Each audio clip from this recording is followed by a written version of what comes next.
ಹಿರಣ್ಯಕಶಿಪು ಶಾಪಿ ಭಗವನ್ನಿಂದಯಾ ತಮಃ ವಿವಿಕ್ಷುರ್ ಅತ್ಯಗಾತ್ ಸೂನೋ ಪ್ರಹ್ಲಾದಸ್ಯಾನುಭಾತಃ. ಇದೇ ರೀತಿಯಾಗಿ ಹಿರಣ್ಯಕಶಿಪು ತನ್ನ ಪಾಪ ಕಾರ್ಯಗಳ ಎದುರೇಟಿನಿಂದಾಗಿ ಯಾವಾಗಲೂ ದೇವತಾ ಪುರುಷನ ಪರಮೋನ್ನತಿಯನ್ನು ತಿರಸ್ಕರಿಸುತ್ತಿದ್ದನು. ಇದರಿಂದ ಅತ್ಯಂತ ಕ್ರೂರವಾದ ನರಕದ ಕಗ್ಗತ್ತಲ ವಲಯವನ್ನು ಅವನು ಪ್ರವೇಶಿಸಬೇಕಾಯಿತು. ಆದರೆ ಅವನ ಶ್ರೇಷ್ಠನಾದ ಮಗ ಪ್ರಹ್ಲಾದನ ದಯೆಯಿಂದಾಗಿ ಅಲ್ಲಿಂದ ಬಿಡುಗಡೆ ಹೊಂದಿ ಮರಳಿ ಭಗವದ್ಧಾಮಕ್ಕೆ ಹೋಗಲು ಸಾಧ್ಯವಾಯಿತು.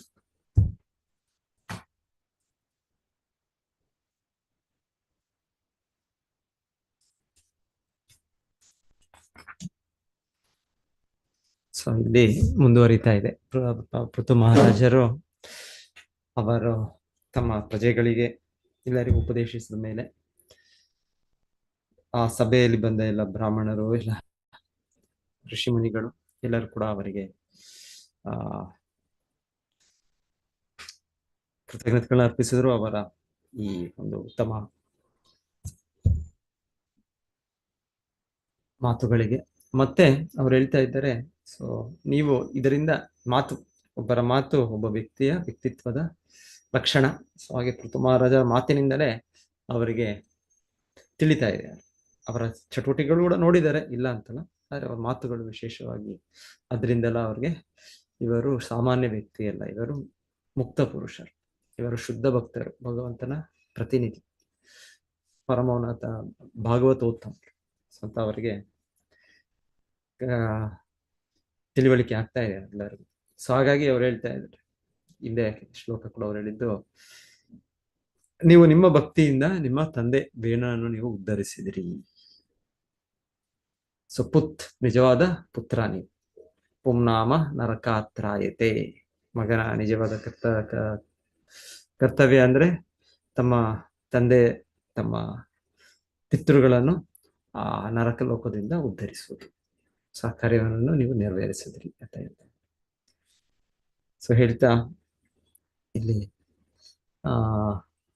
ನಿದರ್ಶನ, ಹಿರಣ್ಯಕಶಿಪುನು ಹಾಗೆಯೇ ಅವರು ಕೂಡ ಉದ್ಧಾರ ಪಟ್ಟರು ಅಂತ ಒಂದು ಇದು ಕೂಡ ಅಲ್ಲಿ ಇನ್ನೊಂದು ಉದಾಹರಣೆ ಕೊಡ್ತಾ ಇರೋದು. ಸೊ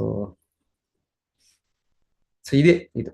ಸೊ ಭಗವಂತನ ಭಗವದ್ಗೀತೆಯಲ್ಲಿ ಏನ್ ಹೇಳ್ತಾನೆ, ತಾನಹಂ ದ್ವಿಷತ ಕ್ರೂರ ಕ್ಷಿಪಾಮಿ ಅಜಸ್ರಂ ಅಶುಭಾನ್. ಯಾರು ನನ್ನ ದ್ವೇಷದಲ್ಲೇ ಅವರು ಜೀವನವನ್ನು ಮುಂದುವರಿಸ್ತಾರೆ. ಇಲ್ಲಿ ಹೇಗೆ ಬೇನ ಮಹಾರಾಜನು ಅಷ್ಟು ಭಗವಂತನ ದ್ವೇಷದಲ್ಲಿ ಅಸೂಯೆಯಲ್ಲಿ ಅವನ ಜೀವನ ಮುಂದುವರಿಸ್ತಾನೆ. ಸೊ ಅದೇ ರೀತಿ ಇಲ್ಲಿ ನಾವು ನೋಡಿದ್ದು ಪೃಥುಮಾರ ತಂದೆ ವೇನ, ಅದೇ ರೀತಿಯಲ್ಲಿ ಹಿರಣ್ಯಕಶಿಪು ಕೂಡ ಇಲ್ಲಿ ಹೇಳ್ತಾರೆ, ಹಿರಣ್ಯಕಶಿಪು. ಸೊ ಹೀಗೆ ಯಾರು ಆಗ್ಬೋದು, ಹಿರಣ್ಯಕಶಿಪುನೇ ಅಂತಲ್ಲ, ಇವರು ಅಲ್ಲ. ಸೊ ಭೌತಿಕ ಜಗತ್ತು ಅಂದ್ರೆ ನಾವು ಈ ದ್ವೇಷ ಅಸೂಯೆಯಿಂದ ಕೂಡಿದ್ದೇವೆ ನಾವು. ಸೊ ಇದು ಮೊದಲಿಗೆ ಇದಿರೋದು ಭಗವಂತನ ಇಚ್ಛಾ ದ್ವೇಷ ಸಮುತ್ತೇನ ಸರ್ಗೇ ಯಾಂತಿ ಪರಂತಪ. ಮೊದಲಿಗೆ ನಮ್ಮ ದ್ವೇಷ ನಮ್ಮ ಇದು ಇರೋದು ಕೃಷ್ಣನ ಮೇಲೆ, ಮತ್ತೆ ಅದು ಬೇರೆ ಬೇರೆ ರೀತಿಯಲ್ಲಿ ಅದು ವ್ಯಕ್ತವಾಗುತ್ತೆ ಭೌತಿಕ ಜಗತ್ತು. ಅದು ಬೆಳೆದಷ್ಟು ಅದು ನಮಗೆ ನರಕದ ಜೀವನಕ್ಕೆ ಕರೆದುಕೊಂಡು ಹೋಗುತ್ತೆ. ನರಕದ ದ್ವಾರ. ಸೊ ನರಕದ ದ್ವಾರ. ಸೊ ಭಗವಂತನು ಕೂಡ ಗೀತೆಯಲ್ಲೇ ಹೇಳೋದು, ನಾನು ಅವ್ರಿಗೆ ಇನ್ನ ಆ ರೀತಿ ನರಕದ ವ್ಯವಸ್ಥೆಗೆ ಹೋಗಕ್ಕೆ ನಾನು ಅವ್ರಿಗೆ ಆ ಥರ ವಾತಾವರಣ ಕೊಡ್ತೇನೆ, ಆ ರೀತಿ ಒಂದು ಸಹಾಯ ಮಾಡ್ತೇನೆ. ಈಗ ಪ್ರತಿಯೊಂದು ಭಗವಂತನೇ ಸಹಾಯ ಮಾಡೋದು. ಸೊ ಹೀಗೆ ಭಗವಂತನು ನಮಗೆ ತನ್ನ ಧಾಮಕ್ಕೆ ಹೋಗಕ್ಕೂ ಸಹಾಯ ಮಾಡ್ಬೋದು, ಇಲ್ಲಾಂದ್ರೆ ನಮಗೆ ನಮ್ಮದೇ ಇದನ್ನು ನಾವು ನಮ್ಮ ಪಾಪ ಕಾರ್ಯಗಳನ್ನ ನಾವು ಕೆಲವು ಕೂಡ ಪತನ ಮಾಡ್ಬೋದು. ಸೊ ಇದು ನಮ್ಮ ಕೈಯಲ್ಲಿ ಆ ರೀತಿ ಇದೆ. ಈಗ ನರಕದ ಇದೆ, ಸ್ವರ್ಗ ಇದೆ. ಸೊ ಮತ್ತೆ ಇಲ್ಲಿ ಕೂಡ ನಮಗೆ ಭಾಗವತ ಹೇಳ್ತಾ ಇದೆ. ಭಗವದ್ಗೀತೆಯಲ್ಲಿ ಕೃಷ್ಣ ಹೇಳುವ ಊರ್ಧ್ವಂ ಗಚ್ಚಂತಿ ಸತ್ವಸ್ಥ. ಸತ್ವಗುಣವನ್ನು ಬೆಳೆಸಿದ್ರೆ ಊರ್ಧ್ವ ಲೋಕಕ್ಕೆ ಹೋಗ್ತೇವೆ. ಮಧ್ಯೆ ತಿಷ್ಟಂತಿ ರಾಜಸ ಗುಣಗಳಲ್ಲಿ ನಾವು ಹೆಚ್ಚು ಆಸಕ್ತಿ ಹೋದರೆ ಮಧ್ಯೆ ಭೂಲೋಕದಲ್ಲೋ ಈ ರೀತಿ ನಾವಿರ್ಬೇಕು. ಮತ್ತೆ ಅದೋ ಗಚ್ಚಂತಿ ನಾವು ತಾಮಸ ಗುಣ ಹೆಚ್ಚಿಸಿದ್ರೆ ಕೆಳಗೆ ಲೋಕದಲ್ಲಿ ಹೋಗ್ಬೇಕು. ಸೊ ಇದು ಶಾಸ್ತ್ರದ ಉಕ್ತಿ ಇದು. ಸೊ ಇಲ್ಲೂ ಕೂಡ ಇಲ್ಲಿ ನೋಡ್ತಾ ಇರೋದು ಈ ರೀತಿ. ಇಲ್ಲಿ ಬೇನ ಮಹಾರಾಜರು ಹೋಗಿದ್ದಾರೆ ಅಂತಾನೆ ಹೇಳ್ಬೋದು ಒಂದು ರೀತಿಯಲ್ಲಿ. ಮತ್ತೆ ಅವರ ಉದ್ಧಾರ ಆಯಿತು. ಇಲ್ಲ ಅಂದ್ರೆ ಇಲ್ಲಿ ಹಿರಣ್ಯಕಶಿಪು ಕೂಡ ಅದೇ ರೀತಿ ಪ್ರಹ್ಲಾದ ಮಹಾರಾಜರು ಇದರಿಂದ ಅವರು ನರಕವಾಸದಿಂದ ಅವರು ಇದಾದ್ರು. ಎನಿವೆ, ಹಿರಣ್ಯಕಶಿಪು ಘಟನೆ ಒಂದು ರೀತಿ ವಿಶೇಷ. ಭಗವಂತನೇ ಅವರಿಗೆ ಆ ರೀತಿ ವೈಕುಂಠ ಲೋಕದಿಂದ ಕಳಿಸಿದ್ದು. ಆದ್ರೆ ಕಳಿಸಿದ್ರು ಅವರ ಚಟುವಟಿಕೆಯಿಂದ ಅವರು ಇನ್ನ ಆ ರೀತಿ ಯಾರಾದ್ರೂ ಮಾಡಿದ್ರೆ ಸಾಮಾನ್ಯವಾಗಿ ಅವರು ಶಾಶ್ವತವಾಗಿ ಇನ್ನ ತುಂಬಾ ಸಮಯ ಕಠಿಣ ಶಿಕ್ಷೆ ನರಕದಲ್ಲಿ ಅನುಭವಿಸ್ಬೇಕು. ಆದರೆ ಇಲ್ಲಿ ಹೇಳ್ತಾ ಇರೋದಲ್ಲಿ ಭಗವಂತನ ಏನೋ ವ್ಯವಸ್ಥೆ, ಅವನ ಪರಮ ಭಕ್ತ ಪ್ರಹ್ಲಾದನನ್ನು ಅವನ ಮಗನಾಗಿ ಮಾಡಿ ಭಗವಂತನು ಅವನನ್ನು ಆ ರೀತಿ ಉದ್ಧರಿಸಬಹುದು ಅಂತ ಹೇಳ್ತಾರೆ. ಭಗವಂತನ ಹೇಗೆ ಕೂಡ ಮಾಡ್ಬೋದು, ಭಗವಂತ ಒಬ್ಬ ವ್ಯಕ್ತಿನ ಹೇಗೆ ಕೂಡ ಉದ್ಧರಿಸಬಹುದು. ಹಿರಣ್ಯಕಶಿಪುಗೆ ಒಂದು ರೀತಿಯಲ್ಲಿ ಜಯ ವಿಜಯ ಅಲ್ಲಿಂದ ಅವರ ಶಿಕ್ಷೆ, ಅದರ ನಂತರ ಒಂದು ರೀತಿಯಲ್ಲಿ ನೋಡಿದ್ರೆ ಪ್ರಹ್ಲಾದ ಮಹಾರಾಜರ ಅವರ ಮಗನಾಗಿ ಕೂಡ ಅಲ್ಲಿಂದ ಅವರ ಉದ್ಧಾರ. ಎನಿವೆ, ಆದರೂ ಕೂಡ ಅವರ ಜೀವನ ಮುಂದುವರಿಯುತ್ತೆ. ಇನ್ನ 2 ಸಲ ಮತ್ತೆ ಅವರು ಭಗವಂತನ ವಿರೋಧವಾಗಿ ಅವರು ಜನ್ಮ ತಾಳ್ತಾರೆ, ಮತ್ತೆ ತಿರ್ಗಾ ಭಗವದ್ಧಾಮಕ್ಕೆ ಅವರು ಹೋಗ್ತಾರೆ. ಸೊ ಇಲ್ಲಿ ಇನ್ನೊಂದು ಪಾಯಿಂಟ್ ಇಲ್ಲಿ ಹೇಳ್ತಾರೆ ಅಂದ್ರೆ, ಈ ರೀತಿ ಭಗವಂತನ ಶುದ್ಧ ಭಕ್ತರು. ಇಲ್ಲಿ ಪೃಥು ಮಹಾರಾಜರು ಹೀಗೆ ಅವರು ತಮ್ಮ ವೈಯಕ್ತಿಕ ಇದಕ್ಕ ಅಷ್ಟೇ ಅಲ್ಲ, ಅವರು ಎಲ್ಲರ ಲಾಭಕ್ಕೆ ಅವರ ಚಿಂತನೆ. ಸೊ ಪ್ರತಿಯೊಬ್ಬರು ಜೀವಿಗಳು ಸ್ವಾರ್ಥದಲ್ಲಿದ್ದೇವೆ ನಾವು. ಆದ್ರೆ ನಿಜವಾದ ಸ್ವಾರ್ಥ ನಮ್ಗೆ ಗೊತ್ತಿಲ್ಲ. ನತಯ ವಿದು ಸ್ವಾರ್ಥಗತಿ ಹಿ ವಿಷ್ಣು. ನಿಜವಾದ ಸ್ವಾರ್ಥ ನಾವು ಕೃಷ್ಣನ ತೃಪ್ತಿಪಡಿಸೋದು. ಆ ಕೃಷ್ಣನ ತೃಪ್ತಿಪಡಿಸೋದ್ರಲ್ಲಿ ಇನ್ನೊಂದು ಚಟುವಟಿಕೆ, ಕೃಷ್ಣನ ಹೇಗೆ ನಾವು ಬದ್ಧ ಜೀವಿಗಳಿದ್ದೇವೆ ಹಾಗೆ ಬೇರೆ ಬದ್ಧ ಜೀವಿಗಳು, ಸೊ ಅವರನ್ನು ಉದ್ಧರಿಸೋದು, ಕೃಷ್ಣನ ತೃಪ್ತಿಪಡಿಸೋದು. ಸೊ ಇದು ಹೇಳ್ತಾರೆ ಇಲ್ಲಿ. ವೈಷ್ಣವರಾದವರು, ಶುದ್ಧ ಭಕ್ತರಾದವರು ಇದನ್ನ ಗ್ರಹಿಸಿದ್ದಾರೆ, ಈ ಸತ್ಯವನ್ನು ಗ್ರಹಿಸಿದ್ದಾರೆ, ಮತ್ತು ಅವರು ಆ ಒಂದು ಹಂತದಲ್ಲಿ ಅವ್ರು ಕೆಲಸ ಮಾಡ್ತಾರೆ. ಸೊ ಹಾಗೆ ಇಲ್ಲಿ ಹೇಳ್ತಾ ಇರೋದು, ಇಲ್ಲಿ ಪ್ರಹ್ಲಾದ ಮಹಾರಾಜರು ನರಸಿಂಹದೇವರು ಅವ್ರಿಗೆ ಅವತರಿಸಿ ಬಂದು ಅವ್ರು ಹೇಳ್ತಾರೆ, ಏನ್ ವರ ಬೇಕು ನಿಮಗೆ? ಆಗ ಪ್ರಹ್ಲಾದ ಮಹಾರಾಜರು ಇಲ್ಲ ಅವರ ಒಂದು ನಮ್ರ ಸ್ಥಾನವನ್ನು ತಗೊಂಡು ಅವರು ನಮ್ರ ಸ್ಥಿತಿಯನ್ನು ಅವರು ಗುರುತಿಸುತ್ತಾ ಅವ್ರು ಹೇಳೋದು, ನಾನು ಅಸುರವಂಶದಲ್ಲಿ ಹುಟ್ಟಿದೆ. ಅಸುರವಂಶ ಅಂದ್ರೆ ರಾಜಸ ತಾಮಸ ಗುಣ. ಸೊ ಹಾಗೆ ಭಗವಂತನ ನೀನು ನನಗೆ ಇನ್ನ ಅದರ ಈ ಪ್ರಭಾವವಾಗಿ ನನಗೆ ಇದ್ ಮಾಡ್ಬೇಡ, ಡೋಂಟ್ ಇಂಡ್ಯೂಸ್ ಮೀ, ನನಗೆ ಮತ್ತೆ ನೀನು ಅದಕ್ಕೆ ಒಂದು ರೀತಿ, ನಾನು ಆಗಲೇ ಆ ಗುಣಗಳ ಇದರಲ್ಲಿ ಕುಟುಂಬದಲ್ಲಿ ಹುಟ್ಟಿದ್ದೇನೆ, ನೀನು ಈ ರೀತಿ ಕೇಳಿದ್ರೆ ನನಗೆ ಮತ್ತೆ ಇನ್ನ ಕೇಳ್ಬೇಕು ಅನ್ಸ್ಬಿಡುತ್ತೆ. ಆಕ್ಚುಲಿ ಇಲ್ಲ, ಅವ್ರಿಗೆ ಪ್ರಹ್ಲಾದ ಮಹಾರಾಜರಿಗೆ ಆ ರೀತಿ ಕೋರಿಕೆ, ಆ ರೀತಿ ಇಚ್ಛೆ ಇಲ್ಲ. ಆದ್ರೂ ನಮ್ಮ ಒಂದು ಸ್ಥಾನ ಆ ರೀತಿ ಅವರು ಸ್ವೀಕರಿಸ್ತಾ, ಮತ್ತೆ ಇಲ್ಲ ಅವರಿರುವ ಒಂದು ಪರಮೋನ್ನತ ಸ್ಥಿತಿಯಲ್ಲಿ ಆ ರೀತಿ ನಮ್ರ ಭಾವನೆ ಇದೆ. ಅವ್ರು ಹೇಳೋದು, ನನಗೆ ನೀವು ಈ ತರ ಕೇಳಿದ್ರೆ ನನಗೂ ಉತ್ತೇಜನ ಆಗ್ಬೋದು, ನಾನು ಕೂಡ ಏನಾದರೂ ಭೌತಿಕವಾಗಿ ಕೇಳ್ಬೇಕೇನೋ, ಏನೋ ಸ್ಥಾನವನ್ನು ಪಡಿಬೇಕೇನೋ, ಏನೋ ಇಂದ್ರಿಯ ವಸ್ತುಗಳನ್ನ ಪಡಿಬೇಕೇನೋ ಅಂತ. ಸೊ ದಯವಿಟ್ಟು ನೀವು ಕೇಳಬೇಡಿ ನನಗೆ.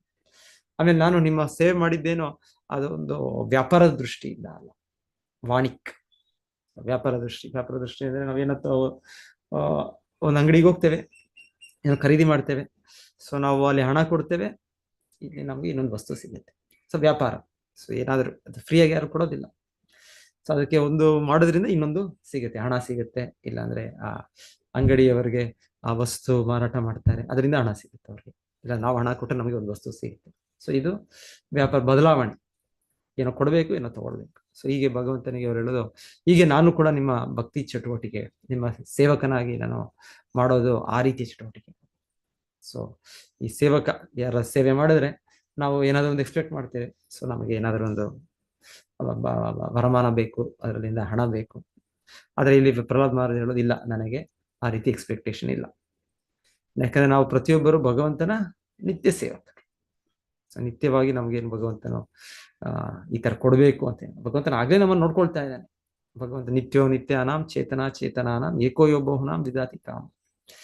ಭಗವಂತನ ಅವನ ಕೃತಜ್ಞ ಭಾವನ ಬೆಳೆಸೋದು ನಮ್ಮ ಕರ್ತವ್ಯ, ಕೃತಜ್ಞತೆ. ಸೊ ಹಾಗೆ ಭಕ್ತ ಪ್ರಹ್ಲಾದ ಮಹಾರಾಜರು ಹೇಳೋದು, ನಾನು ಹೀಗೆ ನನ್ನ ಕರ್ತವ್ಯವಾಗಿ ನಾನು ನಿನ್ನ ಸೇವೆ ಮಾಡ್ತಾ ಇದ್ದೇನೆ, ನನ್ನ ಸ್ವಧರ್ಮವಾಗಿ ನಾನು ನಿನ್ನ ಸೇವೆ ಮಾಡ್ತಾ ಇದ್ದೇನೆ, ನಾನೇನೋ ಒಂದು ಅಪೇಕ್ಷೆಯಿಂದ ನಿಮಗೆ ಮಾಡ್ತಾ ಇದ್ದೇನೆ.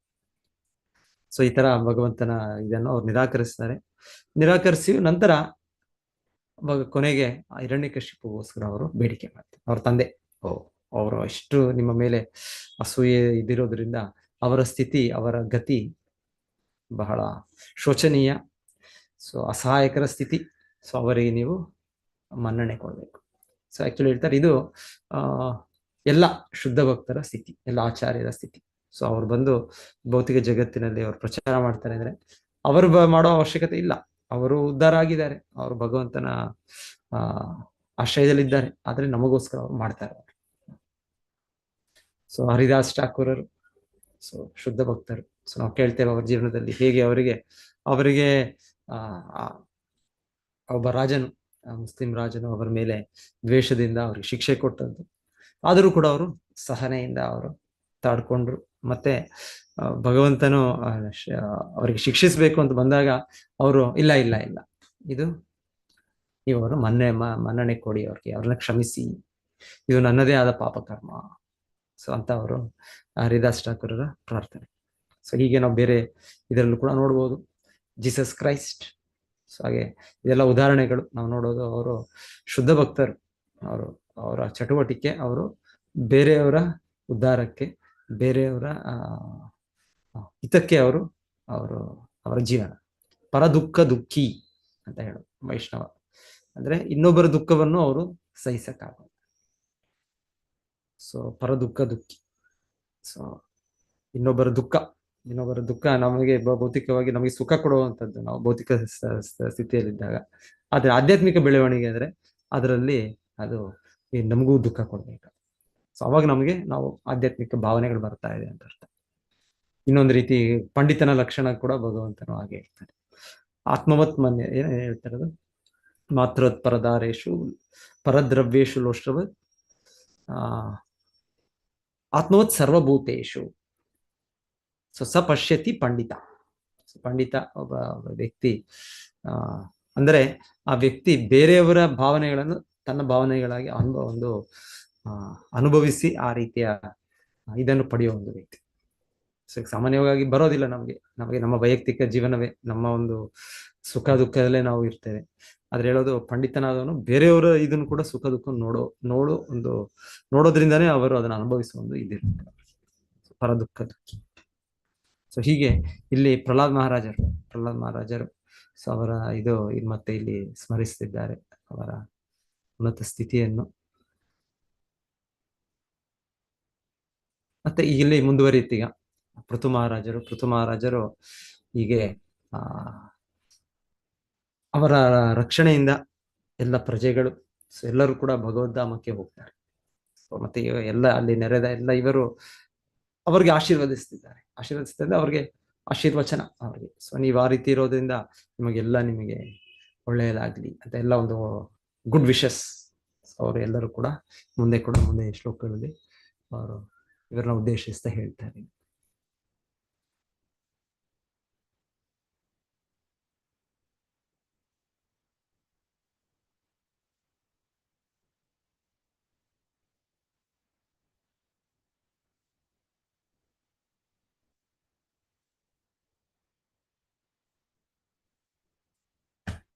ಓಕೆ, ಇನ್ನೊಂದು ಶ್ಲೋಕ ಓದೋಣ ಅನ್ಸುತ್ತೆ.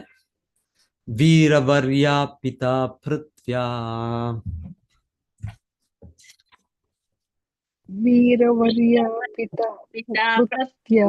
ಸಮಾ ಸಂಜೀವ ಶಾಶ್ವತಿ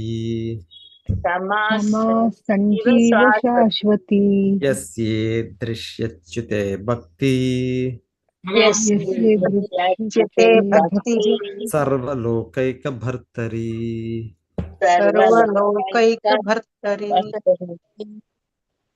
ವೀರವರ್ಯ, ವೀರರಲ್ಲಿ ಶ್ರೇಷ್ಠನಾದವನೇ.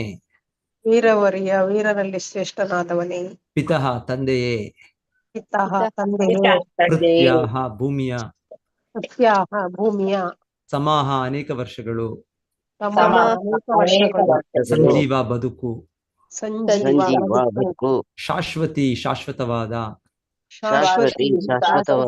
ಯಸ್ಯ, ಯಾರಿಗೆ.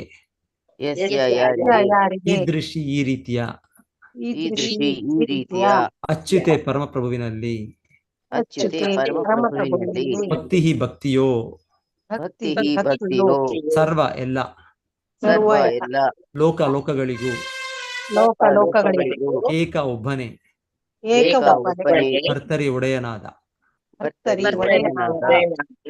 ಮಹಾತ್ಮರಾದ ಎಲ್ಲ ಬ್ರಾಹ್ಮಣರು ಪೃಥು ಮಹಾರಾಜನನ್ನು ಉದ್ದೇಶಿಸಿ ಹೀಗೆ ನುಡಿದರು: ಪರಮವೀರನೇ, ಪೃಥ್ವಿ ಪಿತನೆ, ಸಕಲ ವಿಶ್ವಕ್ಕೂ ಪ್ರಭುವಾದ ದೇವೋತ್ತಮ ಪರಮಪುರುಷ ಅಚ್ಯುತನಲ್ಲಿ ಅಚಲವಾದ ನಂಬಿಕೆಯನ್ನು ಇಟ್ಟುಕೊಂಡಿರುವುದರಿಂದ ನೀನು ದೀರ್ಘಕಾಲ ಜೀವಿಸುವವನಾಗು. ಭಾವಾರ್ಥ ಶ್ರೀಲ ಪ್ರಭುಪಾದರಿಂದ. ದೇವೋತ್ತಮ ಪರಮಪುರುಷನಲ್ಲಿ ಅಚಲವಾದ ಶ್ರದ್ಧೆ ಭಕ್ತಿಗಳನ್ನು ಇಟ್ಟುಕೊಂಡಿದ್ದುದರಿಂದ ಪೃಥು ಮಹಾರಾಜನಿಗೆ ಆ ಸಭೆಯಲ್ಲಿ ನೆರೆದಿದ್ದ ಸಾಧು ಸತ್ಪುರುಷರು ದೀರ್ಘಾಯುಷ್ಯವನ್ನು ಅನುಗ್ರಹಿಸಿದರು. ಒಬ್ಬ ವ್ಯಕ್ತಿಯ ಆಯುಸ್ಸು ವರ್ಷಗಳ ದೃಷ್ಟಿಯಿಂದ ಸೀಮಿತವಾಗಿರಬಹುದು, ಆದರೆ ಅವನಿಗೆ ಅಕಸ್ಮಾತ್ತಾಗಿ ಭಕ್ತನಾಗುವ ಅವಕಾಶ ದೊರಕಿದ ಪಕ್ಷದಲ್ಲಿ ಆಯುಷ್ಯದ ಆ ಮಿತಿಯನ್ನು ದಾಟಲು ಅವನು ಶಕ್ತನಾಗುತ್ತಾನೆ. ಕೆಲವೊಮ್ಮೆ ಯೋಗಿಗಳು ಭೌತ ಪ್ರಕೃತಿಯ ನಿಯಮಗಳ ಒಳಪಡದೆ ತಮಗೆ ಇಚ್ಛೆ ಬಂದಾಗ ದೇಹತ್ಯಾಗ ಮಾಡುತ್ತಾರೆ. ಭಕ್ತನ ಇನ್ನೊಂದು ಲಕ್ಷಣವೆಂದರೆ ಭಗವಂತನನ್ನು ಕುರಿತು ಸ್ಥಿರವಾದ ಭಕ್ತಿಯನ್ನು ಹೊಂದಿರುವುದರಿಂದ ಅವನು ಎಂದೆಂದಿಗೂ ಬದುಕಿರುವುದು. ಕೀರ್ತಿರ್ಯಸ್ಯ ಸಜೀವತಿ, ಸತ್ಕೀರ್ತಿಯನ್ನು ಹಿಂದೆ ಬಿಟ್ಟು ಹೋದವನು ಶಾಶ್ವತವಾಗಿ ಜೀವಿಸಿರುತ್ತಾನೆ. ನಿರ್ದಿಷ್ಟವಾಗಿ ಹೇಳುವುದೆಂದರೆ ಭಗವದ್ ಭಕ್ತನೆಂದು ಪ್ರಸಿದ್ಧನಾದವನು ನಿಸ್ಸಂದೇಹವಾಗಿ ಜೀವಿಸುತ್ತಾನೆ. ಶ್ರೀ ಚೈತನ್ಯ ಮಹಾಪ್ರಭುಗಳು ರಾಮಾನಂದರಾಯರೊಡನೆ ಮಾತನಾಡುತ್ತಾ ಅತ್ಯುನ್ನತ ಕೀರ್ತಿಯು ಯಾವುದು ಎಂದು ಕೇಳಿದರು. ಅದಕ್ಕೆ ರಾಮಾನಂದರಾಯರು, ಶ್ರೇಷ್ಠ ಭಕ್ತನೆಂಬ ಕೀರ್ತಿಯನ್ನು ಪಡೆದವನೇ ಅತಿ ಹೆಚ್ಚು ಖ್ಯಾತಿಯುಳ್ಳವನು. ಏಕೆಂದರೆ ಒಬ್ಬ ಭಕ್ತನು ವೈಕುಂಠ ಲೋಕಗಳಲ್ಲಿ ಶಾಶ್ವತವಾಗಿರುವುದರ ಜೊತೆಗೆ ತನ್ನ ಸತ್ಕೀರ್ತಿಯಿಂದ ಈ ಜಗತ್ತಿನಲ್ಲಿ ಎಂದೆಂದಿಗೂ ಬದುಕಿರುತ್ತಾನೆ ಎಂದು ಹೇಳಿದರು. ಸೊ ಇಲ್ಲಿ ಎಲ್ಲರೂ ಪೃಥು ಮಹಾರಾಜನು ಇನ್ನ ದೀರ್ಘಾಯುಷ್ಯವನ್ನು ಆಯುಷ್ಮಾನ್ ಭವ, ಸೊ ಇನ್ನ ದೀರ್ಘಾಯುಷ್ಯ ಪಡಿಬೇಕು ಅಂತ ಅವರು ಎಲ್ಲರನ್ನು ಆಶೀರ್ವದಿಸಿದ್ದಾರೆ. ಸೊ ಈ ವಿಚಾರವಾಗಿ ಇಲ್ಲಿ ಹೇಳ್ತಾ ಇದ್ದಾರೆ, ಒಬ್ಬ ಶುದ್ಧ ಭಕ್ತರು ಅವ್ರಿಗೆ ಇಚ್ಛೆ ಇದ್ದಲ್ಲಿ ಅವರು ಅದನ್ನು ಜಾಸ್ತಿ ಮಾಡ್ಬೋದು, ಯಾಕಂದ್ರೆ ಅವ್ರ ಕರ್ಮ ಬಂಧನದಲ್ಲಿ ಇಲ್ಲ. ಸೊ ಅವ್ರು ಜಾಸ್ತಿ ಮಾಡ್ಬೋದು ಅವರು. ಆದ್ರೆ ಇದಕ್ಕಿಂತ ಹೆಚ್ಚಾಗಿ ಮುಖ್ಯ ಪಾಯಿಂಟ್ ಶ್ರೀಲ ಪ್ರಭುಪಾದರು ಹೇಳೋದು, ಕೀರ್ತಿ ಇರೋದು ಅದು ನಿಜವಾದ ಆಯುಷ್ಯ ಹೆಚ್ಚಾಗಿ. ಸೊ ಶುದ್ಧ ಭಕ್ತರು ಅವ್ರು ಭಗವದ್ಧಾಮಕ್ಕೆ ಹೋಗ್ತಾರೆ, ಅಲ್ಲಿ ಹೋಗಿ ಅಲ್ಲಿ ಶಾಶ್ವತವಾಗಿ ಅವರು ಜೀವನ ಪಡಿತಾರೆ. ಸೊ ಅಲ್ಲಿ ಮತ್ತೆ ಮರಣ ಇಲ್ಲ, ಜನ್ಮ ಮೃತ್ಯು ಜರಾವ್ಯಾಧಿ ಅದು ಭೌತಿಕ ಜಗತ್ತಿನಲ್ಲಿ ಅಷ್ಟೇ, ಆಧ್ಯಾತ್ಮಿಕ ಜಗತ್ತಿನಲ್ಲಿ ಇಲ್ಲ ಅದು. ಆದರೂ ಅವರು ವೈಕುಂಠ ಜಗತ್ತಿನಲ್ಲಿ ನಿತ್ಯತೆಯನ್ನು ಪಡಿತಾರೆ, ಭೌತಿಕ ಜಗತ್ತಿನಲ್ಲಿ ಕೂಡ ಅವರ ಕೀರ್ತಿ ನಿತ್ಯವಾಗಿ ಉಳಿಯುತ್ತೆ. ಸೊ ಆ ರೀತಿ ಇಲ್ಲಿ ಕೀರ್ತಿರ್ಯಸ್ಯ ಸಜೀವತಿ. ಸೊ ಕೀರ್ತಿ ಯಾರ್ದಿದೆ ಅದು ಅವರು ಬದುಕ್ತಾರೆ, ಅವರು ಇನ್ನ ಉಳಿದಾಗೆ ಅವರ ಸ್ಮರಣೆ ಆಗ್ತಾ ಇದೆ, ಹಾಗಾಗಿ ಅವರು ಇನ್ನ ಇದ್ದಾರೆ. ಸೊ ಭೌತಿಕವಾಗಿ ಕೀರ್ತಿ ಯಾರೇನ್ ಗಳಿಸಿದ್ರು, ಒಬ್ಬ ದೊಡ್ಡ ವಿಜ್ಞಾನಿ, ದೊಡ್ಡ ಇದು, ಸೊ ಕಾಲ ಸಮಯದಲ್ಲಿ ಎಲ್ಲವೂ ಕೂಡ ಮುಗಿದೋಗುತ್ತೆ.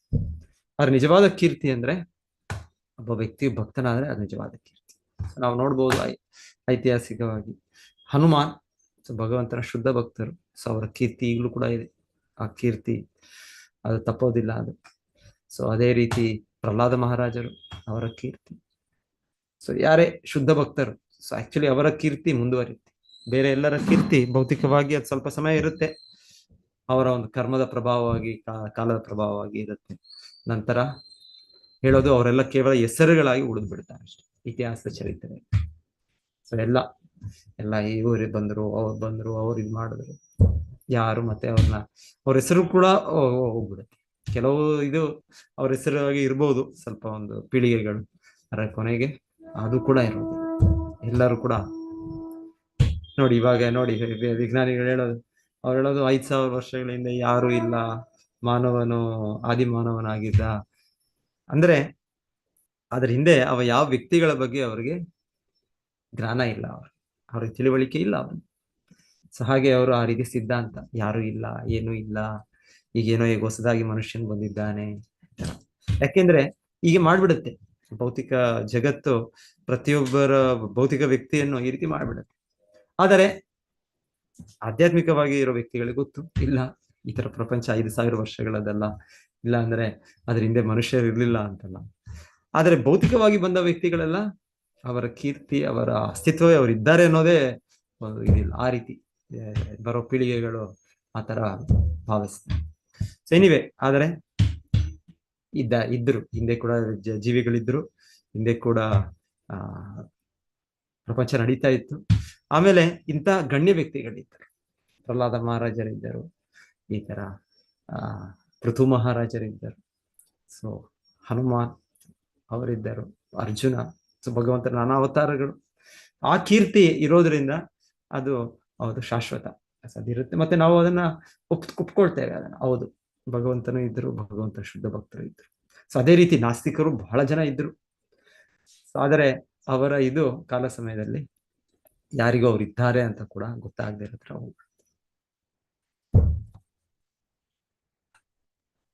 ಪ್ರಭುಜಿ ದಾಸರುಗಳೆಲ್ಲ ಇದ್ದಾರೆ ನೋಡಿ, ಭಕ್ತಿ ಮಾಡ್ಕೊಂಡೆಲ್ಲ ಇನ್ನೂ ಸಹ ಜೀವಂತವಾಗಿ ಎಲ್ಲರ ನಾಲಿಗೆಯಲ್ಲಿ ಅವರ ಹೆಸರುಗಳು. ಹ್ಮ್ ಪುರಂದರ ದಾಸರು, ಕನಕದಾಸರು, ಹಾಗೆ ದಾಸರು. ಮುಂದುವರಿಯುತ್ತೆ ಅವ್ರದ್ದು.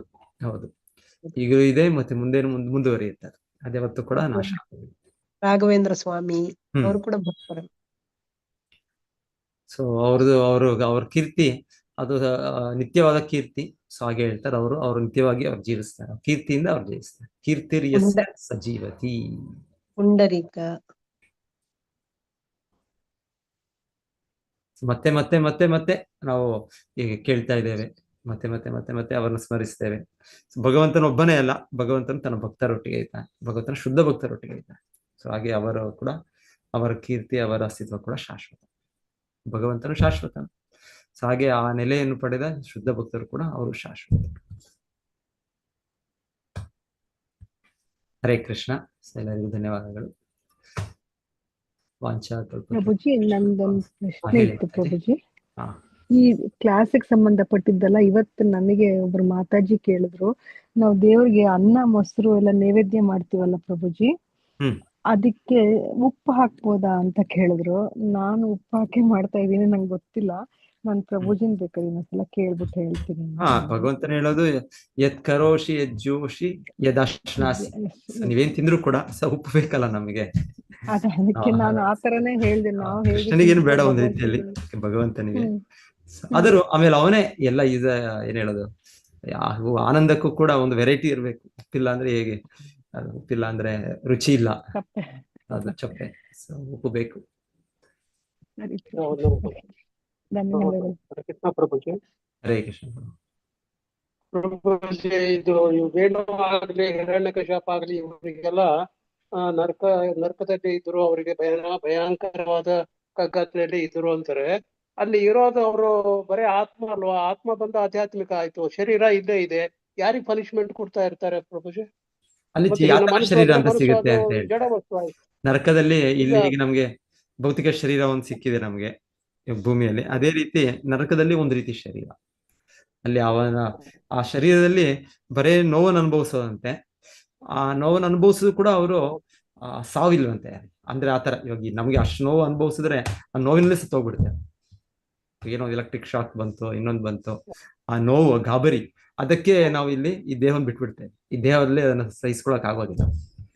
ಆದ್ರೆ ಹೇಳ್ತಾರೆ ಯಾತನ ಶರೀರ ಹೇಗೆ ಅಂದ್ರೆ ನರಕದಲ್ಲಿ ಅದರಲ್ಲಿ ಮೇಲಿಂದ ಎಲ್ಲೋ ಒಂದು ಪರ್ವತ ಮೇಲಿಂದ ಅಲ್ಲಿಂದ ಕೆಳಗೆ ಹಾಕ್ತಾರೆ. ಸೊ ಅಲ್ಲಿಂದ ಕೆಳಗೆ ಎಲ್ಲಿ ಬದುಕೋದು? ಇಲ್ಲಿ ಯಾರಾದ್ರೂ ಮೇಲೆಯಿಂದ ಎಲ್ಲಾದ್ರೂ ಬಿದ್ದರೆ ಒಂದು 4 ಅಂತಸ್ತಿಂದ ಬಿದ್ದರೆ 2 ಅಂತಸ್ತಿಂದ ಬಿದ್ದರೆ ಜೀವ ಬಿಟ್ಬಿಡ್ಬೇಕಾಗುತ್ತೆ. ಆದ್ರೆ ಹೇಳ್ತಾರೆ ಅಲ್ಲಿ ಅಷ್ಟು ಎತ್ತರ ಸ್ಥಳದಿಂದ ಬಿದ್ದರೂ ಕೂಡ ಅವ್ರಿಗೆ ನೋವಾಗುತ್ತೆ. ಇಲ್ಲಿ ಯಾವ ತರ ಇಲ್ಲಿ ನಮ್ಗೆ ನೋವಾಗುತ್ತೆ, ಮೇಲಿಂದ ಬಿದ್ದರೆ ಮೂಳೆಗಳು ಮುರಿದ್ರೆ ಅದೇ ರೀತಿ ನೋವಂತೂ ಆಗುತ್ತೆ, ಆದ್ರೆ ಸಾವಿಲ್ಲ. ನರಕ ಜೀವನ ಅಂದ್ರೆ ಕೇವಲ ಯಾತನಮಯ ಶರೀರ, ನೋವನ್ನು ಅನುಭವಿಸುವ ಒಂದು ಶರೀರ. ಆನೆಗಳು ಅದೇನೋ ಬಂದು ಕೈಗಳನ್ನ ತೆಗೆದು ಬಿಡ್ತಾರೆ ಅಂತ ಹೇಳ್ತಾರೆ. ಆ ರೀತಿ ಎಲ್ಲ ಶಿಕ್ಷೆಗಳಿವೆ. ಸೊ ಅದಾಗುವಾಗ ನೋವಿದೆ, ಆದ್ರೆ ಆ ಸಾವಾಗೋದಿಲ್ಲ. ಆ ದೇಹ ವಿಶೇಷವಾದ ದೇಹ ಒಂದು ರೀತಿ. ಈ ಯಮರಾಜರು ಅಲ್ಲಿ ಕೂಡ ವಿಶೇಷವಾದ ದೇಹ. ಓಕೆ ಪ್ರಭು, ಥ್ಯಾಂಕ್ ಯು ಪ್ರಭು. ಹರೇ ಕೃಷ್ಣ. ಹರೇ ಕೃಷ್ಣ ಪ್ರಭು. ಪ್ರಭುಜಿ, ನಿನ್ನೆ ಒಂದು ಡೌಟ್ ಬಂತು ನಮ್ಗೆ. ಪುತ್ರನಿಗೆ ಮೋಕ್ಷ ಕೊಡುವ ಒಂದು ಹಕ್ಕಿದೆ, ಪುತ್ರಿಗಿಲ್ವಾ? ಪುತ್ರ ಸೊ ವೈದಿಕ ಇದರಲ್ಲಿ ಆ ಕಾರ್ಯ ಮಾಡ್ತಾ ಇದ್ದು ಪುತ್ರರೇ ಮಾಡ್ತಾ ಇದ್ದಲ್ವಾ ಅದೆಲ್ಲ. ಅವಳಿಗೆ ಪುತ್ತ ಅಂತ ಕೊಟ್ಟಿದಾರಲ್ಲ, ಪುತ್ರಿ. ಗಂಡು ಮಕ್ಕಳು ಒಂದ್ ರೀತಿ ನಡೀತಾ ಇತ್ತು. ಇರಲ್ವಲ್ಲ, ಗಂಡು ಮಕ್ಳು ಇರಲ್ವಲ್ಲ ಪ್ರಭು, ಅವ್ರಿಗೆ ಏನ್ ಮಾಡ್ಬೇಕು ಅಂತ ಬರೀ ಪುತ್ರಿ ಇರ್ತಾರಲ್ಲ ಅವ್ರಿಗೆ ಮಾಡ್ಬೇಕು. ಎನಿವೆ ಯಾರು ಕೂಡ ಮಾಡಬಹುದು. ಅಂತ್ಯ ಸಮಯದಲ್ಲಿ ಅವರಿಗೆ ತಂದೆ ತಾಯಿಯರಿಗೆ ಅವರು ಭಗವಂತ ನಾಮ ಹೇಳುವ ಒಂದು ಅವಕಾಶ ಪ್ರಭುಪಾದರು ಹೇಳ್ತಾರಲ್ಲ. ಅವ್ರ ಶಿಷ್ಯ ಯಾರೋ ಒಬ್ರು ಭಕ್ತರು. ಸೊ ಅವರು ಭಕ್ತರಾದ್ರಿಂದ ಅವರ ಅಂತ್ಯ ಸಮಯದಲ್ಲಿ, ಅವರ ತಾಯಿಯ ಅಂತ್ಯ ಸಮಯದಲ್ಲಿ ಅವರಿಗೆ ಇವರು ಹರೇ ಕೃಷ್ಣ ಹೇಳ್ಸಿದ್ರು. ಸೊ ಹಾಗೆ ಉದ್ಧಾರ ಆದ್ರು ಅಂತ ಹೇಳ್ತಾರೆ ಪ್ರಭುಪಾದರು ಅವರ ಶಿಷ್ಯೆ ಒಬ್ಬರ ವಿಚಾರವಾಗಿ. ಅವರು ಜೀವನಾದ್ಯಂತ ಭಕ್ತರಲ್ಲ, ಆದ್ರೆ ಅವ್ರ ಮಗಳು ಭಕ್ತಿ ಆದ್ಮೇಲೆ ಅವರು ಕೂಡ ಕೊನೆ ಸಮಯದಲ್ಲಿ ಅವ್ರಿಗೂ ಸ್ವಲ್ಪ ಭಗವಂತನ ಇದ ಮೇಲೆ ಬಂದು ಭಗವಂತ ನಾಮವನ್ನು ಹೇಳಿದ್ರು, ಮತ್ತೆ ಭಗವಂತ ನಾಮವನ್ನು ಹೇಳಿ ಅವರು ಪರಮಸ್ಥಿತಿಯನ್ನು ಪಡೆದರು ಅಂತ ಹೇಳ್ತಾರೆ ಶಿಲ ಪ್ರಭುಪಾದ ಒಂದು ಕಡೆ, ಒಂದು ಇನ್ಸಿಡೆಂಟ್ ಒಂದು ಇದ್ರಲ್ಲಿ. ಸೊ ಯಾರು ಕೂಡ ಎಂ ವಾಪಿ ಸ್ಮರನ್ ಭಾವಂ ತ್ಯಜತ್ಯಂತೆ ಕಲೇವರ. ಸೊ ಅಂತ್ಯ ಸಮಯದಲ್ಲಿ ನಾವು ಭಗವಂತನ ಸ್ಮರಣೆ ಮಾಡಿದ್ರೆ ಹೇಗಾದ್ರೂ ನಾವು ಭಗವಂತ ನಾಮಕ್ಕೆ ಹೋಗ್ಬೋದು. ಸೊ ಹಾಗೆ ಪುತ್ರನೋ ಪುತ್ರಿನೋ, ಸೊ ಅವರು ಅವರ ತಂದೆ ತಾಯಿ ಅವರ ಇವರನ್ನು ಹಿರಿಯರನ್ನು ಅವ್ರನ್ನ ಹೇಗಾದ್ರೂ ಮಾಡಿ ಈ ಪಥಕ್ಕೆ ತಂದು ಅವರು ಅಂತ್ಯ ಸಮಯದಲ್ಲಿ ಭಗವಂತ ನೆನೆಸ್ಕೊಂಡ್ರೆ ಭಗವಂತ ನಾಮಕ್ಕೆ ಹೋಗ್ಬೋದು, ಪ್ರತಿಯೊಬ್ಬರು ಹೋಗ್ಬೋದು. ಯಾವುದು ಕೂಡ ಅದಕ್ಕೆ ಇದೆಲ್ಲ ಲಿಮಿಟೇಷನ್ ಇಲ್ಲ. ಮೇನ್ ಆಗಿ ನಾವು ಹರೇ ಕೃಷ್ಣ ಮಹಾಮಂತ್ರವೇ ಅದಕ್ಕೆ ಮೆಡಿಸನ್. ಹಾ ಹೌದಮ್ಮ. ಸೊ ಭಗವಂತನ ಈ ಕಲಿಯುಗದಲ್ಲಿ ಇದು ನಮಗೆ ಸುಲಭವಾದ ಮಾರ್ಗ. ಸೊ ಪ್ರತಿಯೊಬ್ಬರು ಕೂಡ ಇದನ್ನ ನಾವು ಲಾಭ ಪಡಿತೇವೆ, ಬೇರೆಯವರು ಕೂಡ ಲಾಭ ಪಡಿತೇವೆ. ಹರೇ ಕೃಷ್ಣ ಪ್ರಭುಜಿ. ಹರೇ ಕೃಷ್ಣ ಪ್ರಭು. ಹರೇ ಕೃಷ್ಣ ಪ್ರಭುಜಿ. ಹರೇ ಕೃಷ್ಣ ಪ್ರಭುಜಿ.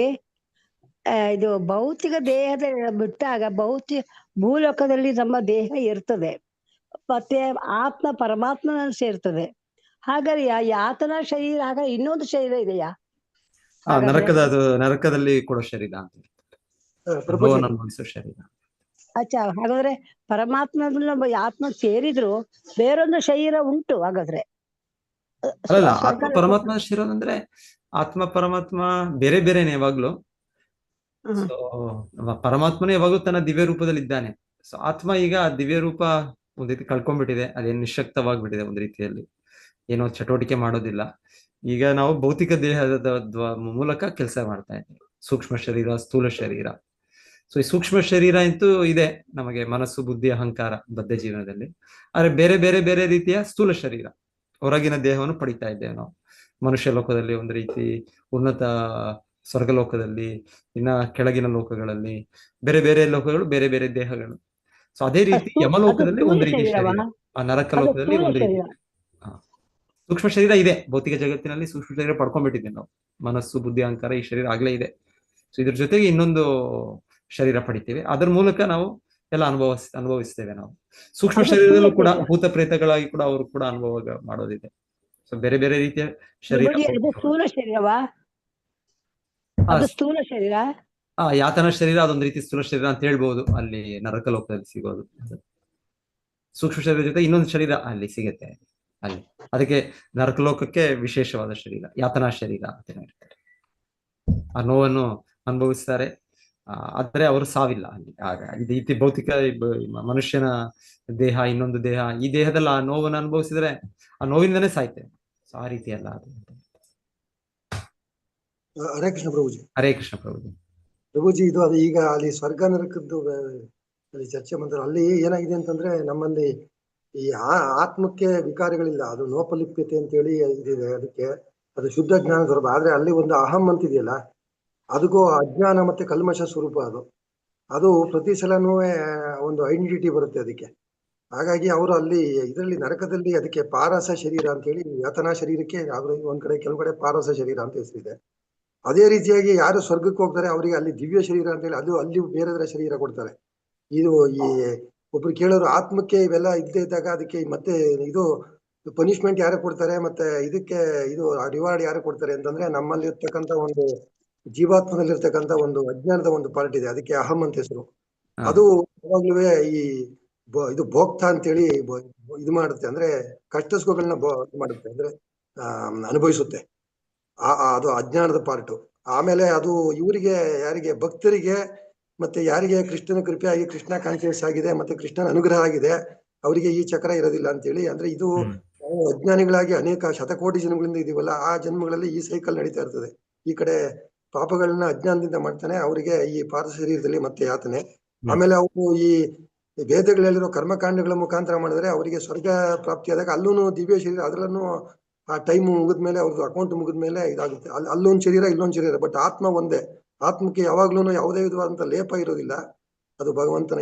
ಈ ನಮಗೆ ಈಗ ಪ್ರಶ್ನೆ ಏನು ಅಂತಂದ್ರೆ, ಯಾರಿಗೆ ಪನಿಷ್ಮೆಂಟ್ ಕೊಡ್ತಾರೆ, ಯಾರಿಗೆ ಇದು ಕೊಡ್ತಾರೆ ಅಂದ್ರೆ, ಅಜ್ಞಾನದ ಪಾರ್ಟ್ ಇರ್ತಕ್ಕಂತ ಒಂದು ನಮ್ಮ ಈ ಅಹಂ ಅಂತ ಇದೆಯಲ್ಲ, ಅದಕ್ಕೆ ಅದು ಯಾವಾಗ್ಲೂ ಫಾಲ್ಸ್ ಸೆಲ್ಫ್ ಅಲ್ಲಿ ನಾನು ಇಂಥದ್ದು ಅಂತೇಳಿ ಒಂದು ಕರ್ತೃತ್ವ ಭಾವನೆ ಇಟ್ಕೊಂಡಿರ್ತದೆ. ಆವಾಗಲೇ ಅದಕ್ಕೆ ಪಾಪ ಪುಣ್ಯಗಳ ಲೇಪ ಆಗುತ್ತೆ ಅಂತೇಳಿ. ಕರ್ತೃತ್ವ ಭಾವನೆ ಬಂದಾಗ ಪಾಪ ಪುಣ್ಯಗಳು ಡೂಯರ್ಶಿಪ್ ಅಂತೇಳಿ ಈ ತರ ಒಂದು ಸತ್ಸಂಗದಲ್ಲಿ ಬಂದಿತ್ತು ಪ್ರಭುಜಿ. ಹರೇ ಕೃಷ್ಣ. ಹರೇ ಕೃಷ್ಣ ಪ್ರಭುಜಿ. ಎಸ್, ಸೊ ಅಜ್ಞಾನ ಇದೆ ನಮಗೆ. ಸೊ ಅಜ್ಞಾನದಿಂದ ಬರುತ್ತೆ. ಪ್ರಭುಜಿ, ನಾವು ಸತ್ತು ಹೋಗುವಾಗ ಅಲ್ಲಿ ಹೋಗುವಾಗ ಯಮದೂತರು ಕರ್ಕೊಂಡು ಹೋಗ್ತಾರೆ. ಆವಾಗ ಯಾವ ಶರೀರ ಹೋಗುದು? ಎಲ್ಲಿ ಮಾತಾಜಿ? ಸತ್ತು ಹೋಗುವಾಗ ಹಾ ಹಾ ಯಮದೂತರು ನಮ್ಮನ್ನು ಕರ್ಕೊಂಡು ಹೋಗ್ತಾರಲ್ಲ, ಅದು ಯಾವ ಶರೀರ?